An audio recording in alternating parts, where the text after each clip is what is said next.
What is up, everyone, and welcome back to Not Another CFB Pod, Week 7. We're flying right through this season. And I got to say, Squilly, it wasn't the same without you on the show, but somehow I had a really good week. I went 5-1 on my picks. Incredible run. Michigan's the only one that missed, and it missed by a half point. I gave him out at 3.5 on the show.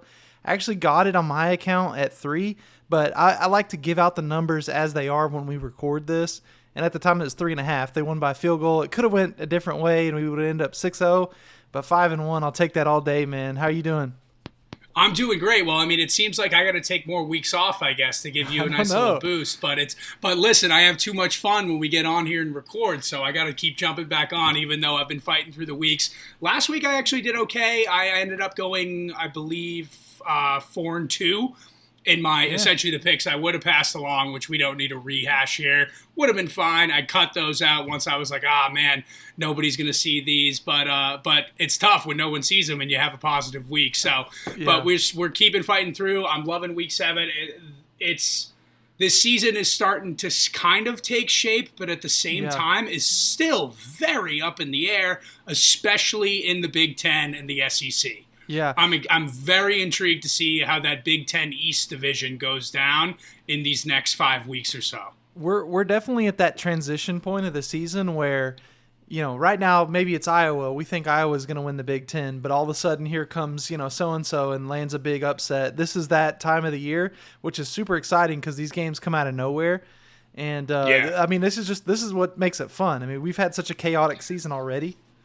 But as you said, we've got so many storylines to kind of cap off and figure out how they're going to, we're getting into the meat and potatoes of the schedule now. These tough Big Ten teams going head to head, and same with the SEC and Big 12 and so on and so forth. So I know I'm kind of looking at you're sort of looking at where the upset's going to come potentially, who's going to be in that championship game.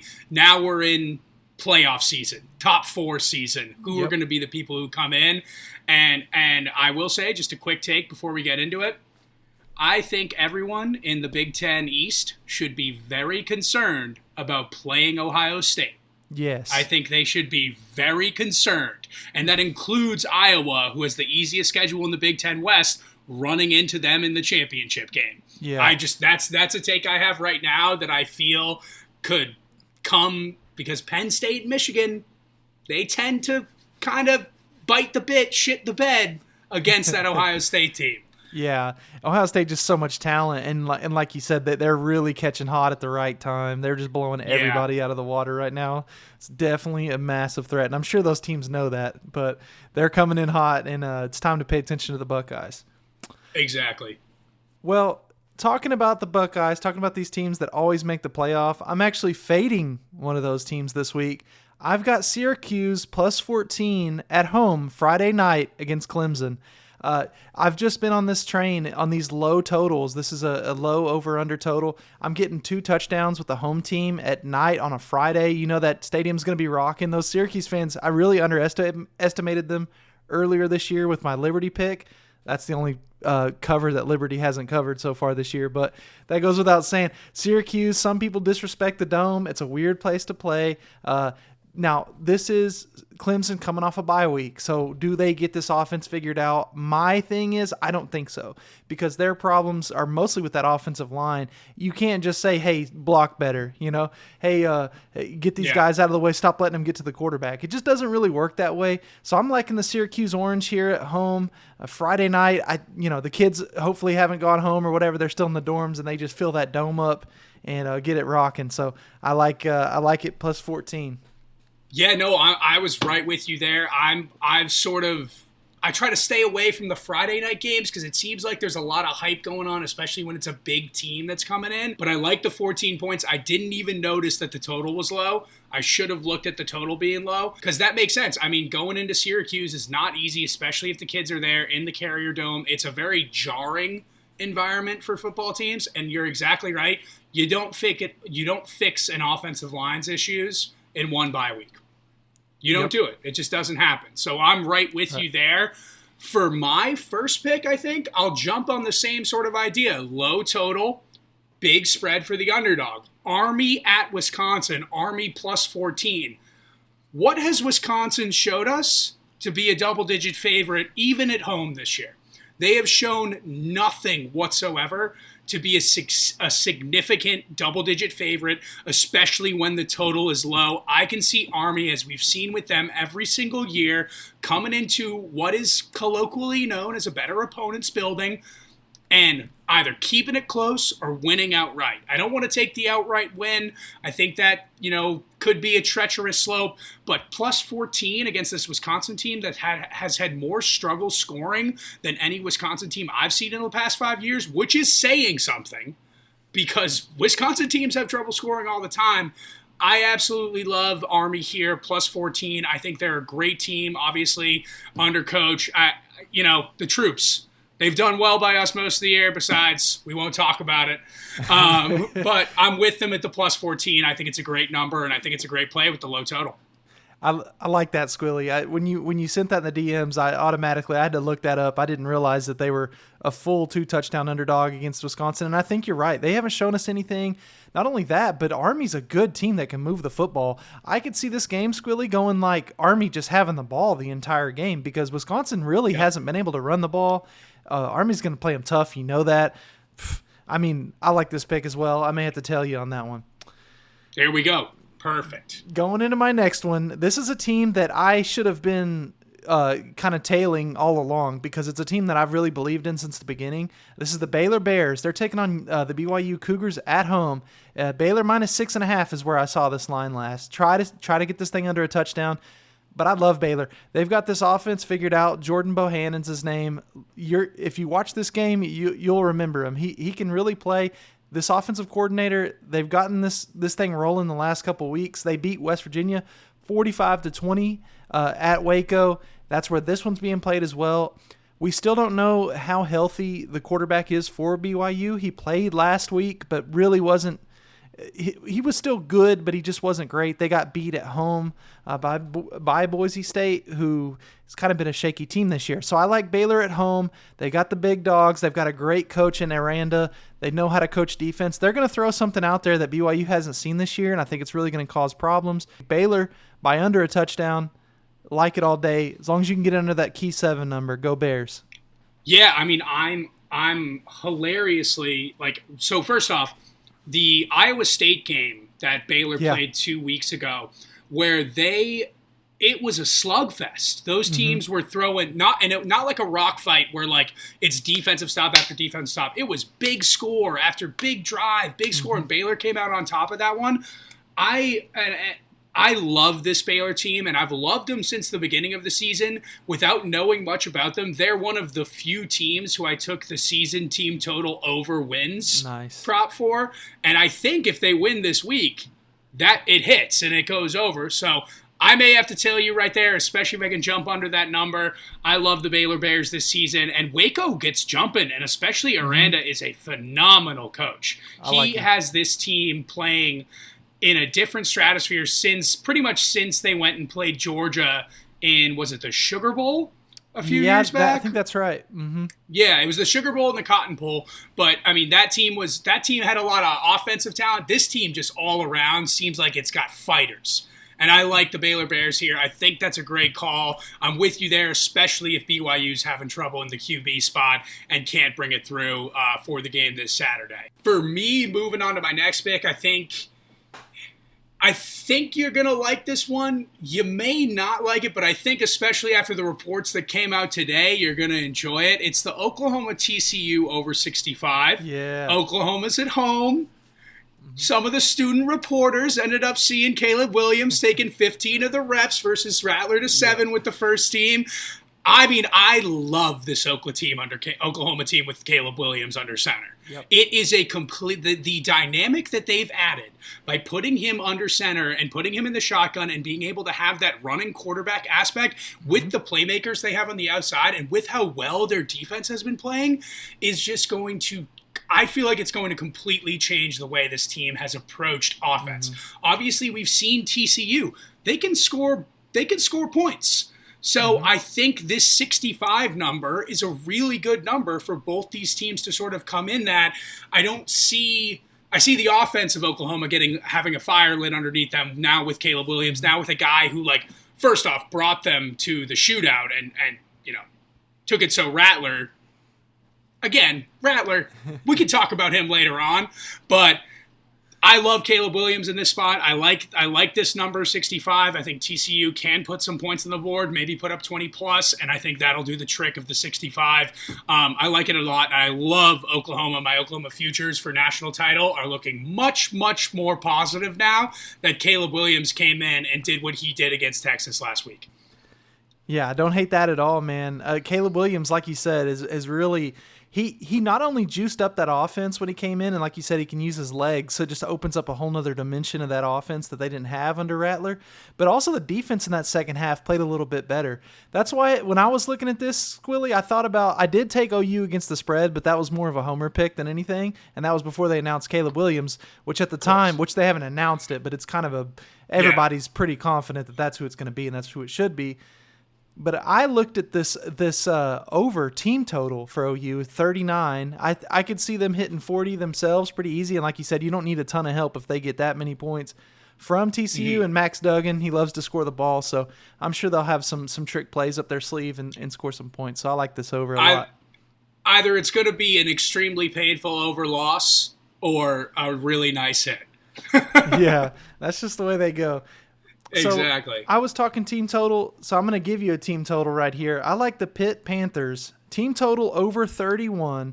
They're at Virginia Tech this Saturday. It's a 3:30 on the East Coast game. Pitt's been scoring the ball a lot. They got Kenny Pickett in there with a lot of confidence. He's a guy that not a lot of people are talking about. They suffered that upset loss to Western Michigan, 44-41. But if you look through their scoring totals, they average 52 points a game, first of all. They've scored 52, 77, 41, 41, and 51. That's their team totals so far this season. They've got it going on. This offense is really clicking. So Virginia Tech does have a good defense. They did give up 32 to Notre Dame at home last week. So I feel comfortable getting 31 out of this team. That's not a super high team total, especially the way this offense has been clicking for Pitt. So I'm going with Kenny Pickett. I'm going with the guys. I didn't want to take the spread on the road because Virginia Tech just a weird place to play, Blacksburg. Mm-hmm. But I do like this Pitt Panthers team total over 31. There we go. Yeah, no, I mean, I remember week 2, I took the under in Pitt, Tennessee of a 54. Yes. It ended up being 77-56, and I'm like, what is happening? I was at a Cubs game, and I was like, wait, what is going on here? So, I mean, if they're scoring like that, the team total 31, I agree. Blacksburg can be a bit of a problem, but they have certainly, that Virginia Tech team has certainly regressed back to the mean in terms of from their week 1 Thursday night win against North Carolina, where they completely ate them alive and controlled the possession, and 31 points for a team that's averaging 56 could be, pretty simple to do that, usually. Yeah. So I love that. I think that's a great call. And again, I usually try to stay off the team totals and keep that to PG's specialty over there. Exactly. For me, I think I'm going to jump to one of my first half plays, and I'm going to go to Bama minus 10.5 at Mississippi State. Again, as we've said all year, you ride Saban until you don't ride him anymore. Last week was crazy. Absolutely insane game. What's happening? Bama outgained Texas A&M the entire time, outpossessed the ball, pretty much out everything them on offense, and still ended up losing on a last-second field goal. I don't see, first off, Starkville does not have the same environment as Kyle Field down in A&M. At night. That Kyle Field at night. Kyle Field at night goes absolutely nuts. Bama, this game is at night. The cowbells are going to be ringing. But at the same time, 11 points, 10.5 points, first half line. Bama on a freaking revenge tour, knowing that if they lose another game, even if they lose the SEC championship, they're gone. They're out for the first time since, 2015, 2016? It's been a while. Yeah, it's been forever. So this team, Saban, we know what he does. He lights a fire whenever this team lose, and they come out and they spit like a dragon all over the team next to them. And I don't think Mississippi State is going to be able to handle it. I would love it. It would be phenomenal to see Leach, battle back. But for me, for my wallet, for what I see this Bama team doing, this 10.5 first half is the way we're going to go. It was so shocking to see what happened last week.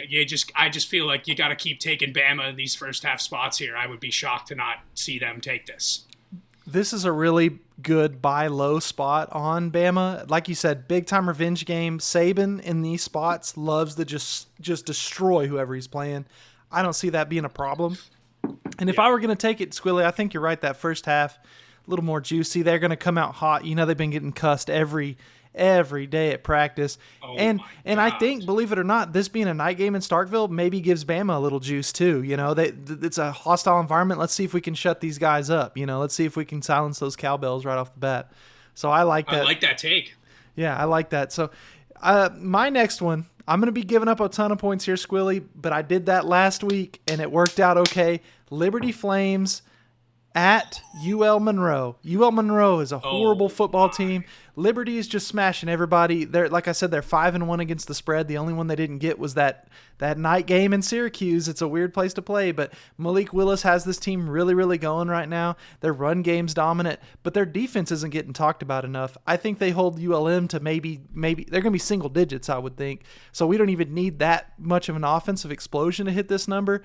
And like I said, this team has been trying to cover. Hugh Freeze, I don't know if he's got any gambling schemes going on behind the scenes, but this guy knows the number. He loves to cover. So I'm going to take the Liberty Flames. They've been good to me this season, minus the 32.5. As long as that's under 34 or 35, I think I'm pretty comfortable with it. It is a big number, guys, but UL Monroe is that bad.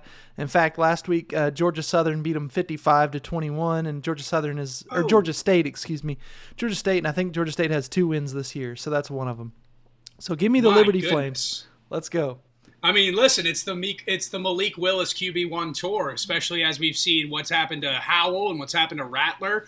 Like, it's who's coming off the board first. And if Freeze keeps coaching Willis like this, and if Freeze, who we know, likes to kind of skirt around the outside a little bit, be a little bit questionable, if he keeps tailing the number and trying to push it over, we love that stuff, and I think that's a great call. I mean, again, the Carrier Dome for a team that hasn't played in an ACC environment, it's a tough spot to play. So we know exactly where that came from. I'm going to go with one that is kind of off the beaten path to a degree. It's an SEC game. It's Florida at LSU. I like Florida minus 11. It's off the beaten path because I think a lot of people are sort of like, I don't want to watch an LSU game anymore for the rest of the season. This team is awful. Yeah. They are the worst. Last weekend, when I watched the LSU quarterback play, what they were doing, it was the most atrocious showing I've ever seen in my entire life. And I think certainly Florida smells a potential lineup on Halloween weekend with Georgia. If they keep running through this stuff and they beat Georgia and it's 1-loss Florida, 1-loss Georgia, who gets in the SEC championship game to play 1-loss Bama? I mean, that goes without saying. 1-loss Bama gets there. Dude, I think Florida is really, really understands what is being asked of them for the rest of this season. Mm-hmm. And I don't think LSU and Coach O, mad respect to Coach O, he's a phenomenal coach. He obviously brought that 2019, which was like just chock full of some of the best players in the country, mostly NFL players. This LSU team is what happens when you have 2 years of half your roster going to the NFL. Yep. You have to replace them all. You have to replace your QB, your wideouts, your defensive backs. This LSU team is not prepared to play this Florida team, which has shown itself to come up in big spots, especially on the road. I know it's Death Valley, but I don't believe it's at night. So I think the 11 points will be more than – I believe it's actually in the middle of the day. So Death Valley in the middle of the day is nothing compared to the night game. Noon game. So, I mean, for me, the Gators, I think they understand what they have to get done in this spot, which is big win. Mm-hmm. Because, whatever's going to come out of that game in Jacksonville is going to be massive if Florida can win. So Florida needs to make sure they remain the 1-loss team. I think they'll cover this 11. I think the LSU offensive side of the ball is atrocious. Mm-hmm. And I think that Florida and the Gators can continue to put points on the board, which they've been doing consistently all season. So I like the Gators here in this spot on the road with, double-digit favorites, but 11 points, not too much. So I like them right here. It's definitely a good spot. You're catching Death Valley at the right time. 11 a.m. coming off a bad loss. I had Kentucky last week as one of my picks. That was the most easy, no-sweat winner at the end of the night when everything was going right. God, LSU dude. couldn't do a thing against Kentucky, and I think Kentucky's a really solid team, but they're nothing like elite, amazing, incredible. Like no one can score on these guys. LSU just doesn't have it. I like this pick. Florida Gators doing it big. I'm going to stay in the SEC. For my last pick, Ole Miss at Tennessee under 82. Now, I don't have a lot to say about either one of these teams' defenses. It's just that this number 82 is just so high.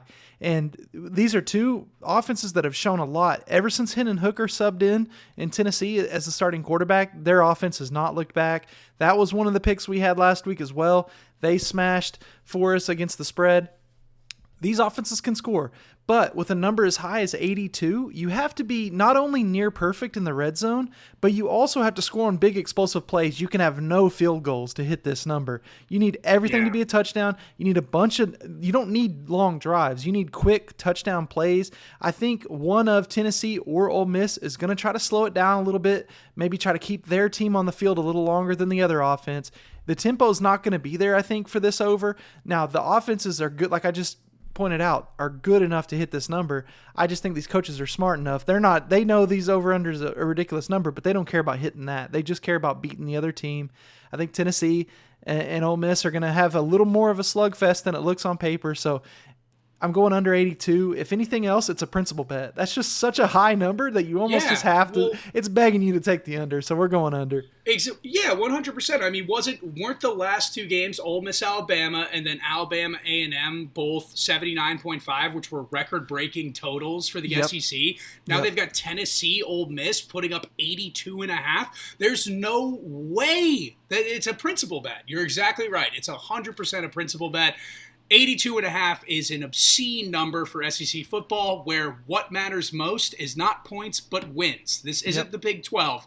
In order to recruit in the SEC, you got to win football games. So I know Lane Kiffin and whoever fucking's coaching Tennessee at Josh this point. Heupel.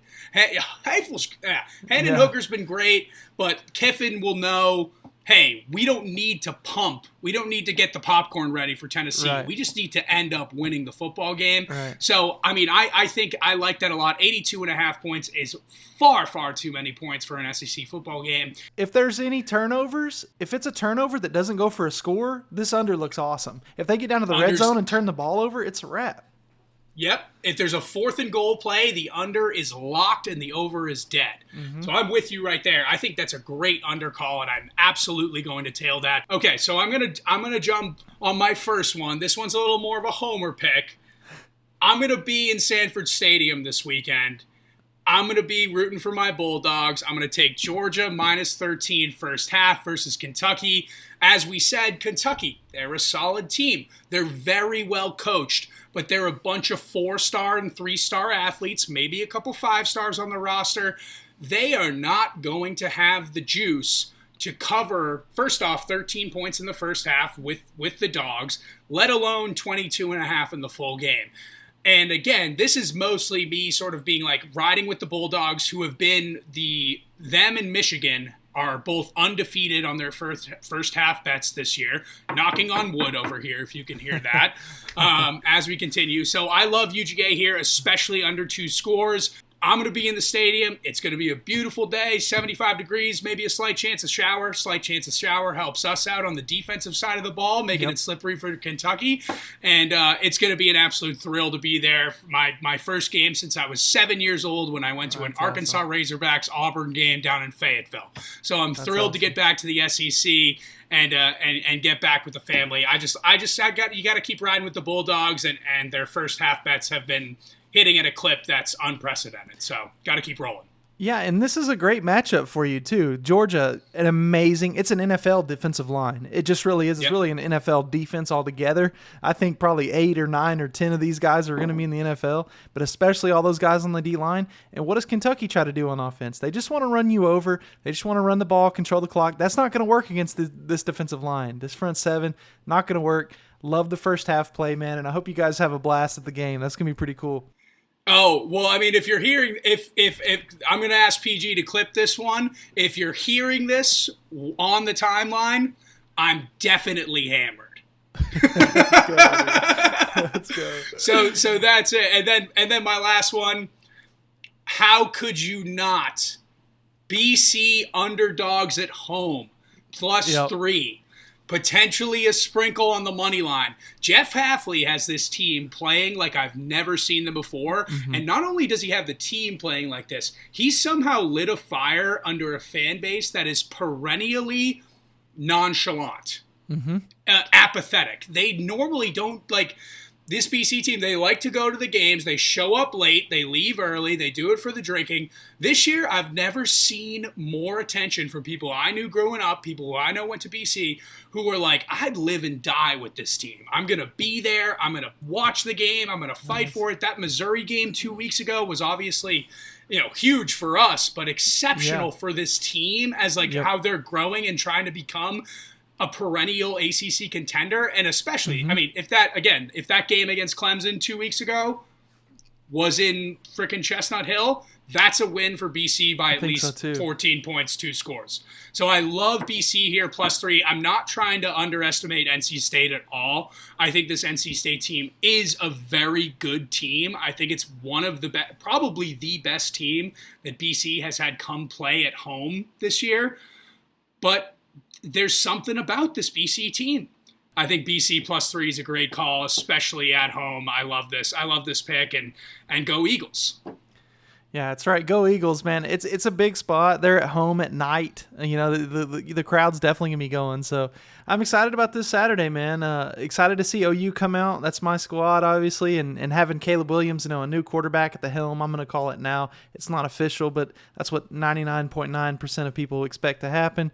Can't wait to see what this offense looks like under him. Excited to cheer for all our plays this weekend, and starting Friday night with those that Syracuse game at home against the spread. I would love to see Clemson take an L in that spot. Oh, that'd be fantastic. I would love to see them take another one. It'd be thrilling. What a spot for it too. Friday night's there's not a ton of big games that Friday night, so if it gets close, people are going to start tuning in, and so keep an eye on the timelines. Yeah. Can't wait to see what we do. Squilly, both of us were hot last week. So like I always say, if you guys are going to tail our bets, let us know. If you're locked in watching a game, tweet us. It's always fun to talk about them. I know that I was hot last week. Squilly was hot. We're going to continue that. I feel it right now in the bones. Good vibes. Yep. Tail PG first before you ever tail me, because I'm surprised there hasn't been a Fade Squilly account made.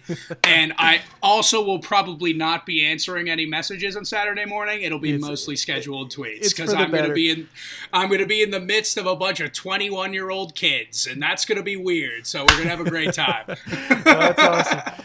Everybody, thanks a lot for all the support. Week 7, can't believe it's already here. It's going to be a fun weekend of college football, so stay locked in to the Not Another CFB Pod. We'll be right back here next Thursday and dropping more and more picks.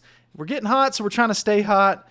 Let's do it, fellas. Peace out. Let's go, baby. Appreciate you, everybody.